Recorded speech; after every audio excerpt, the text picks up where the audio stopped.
But if we think back at the night that Christ was born, nobody was really expecting it. Christ sort of surprised. God surprised the world. The world had been looking for God, for Christ, for a long time, but they weren't looking in a stable. Life was busy. Life was going on. Politics. People were afraid for their lives because of politics. People were worried about money because they were having to pay taxes. And Christ just showed up in an unfamiliar, unexpected place. He surprised everybody. The people, however, that did find him were the people that were listening, that God went to, the shepherds, the wise men. They found Jesus because they were looking in the right place.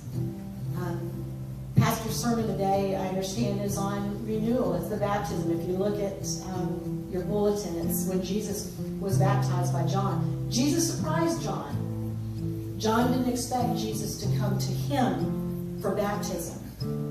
But John was listening. And John was obedient. And so he baptized Jesus, even though Jesus had surprised him. One of my favorite scriptures is John 1:14. And it says, "The Word became flesh and dwelt among us." But if you read that in the Message version of the Bible, it says, "The Word became flesh and blood and moved into the neighborhood."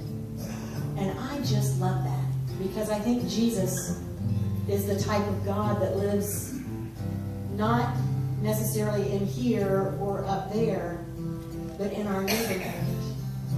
And we find him, he surprises us in places that we're not looking. Sometimes it's in brokenness, the song that we sang, through the tears that we cry, he sees them, he hears them.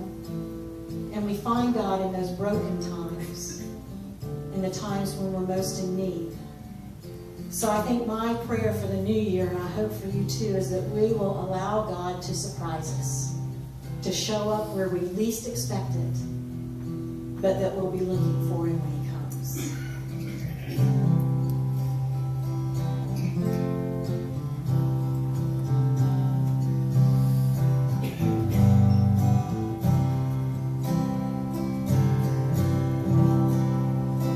We're looking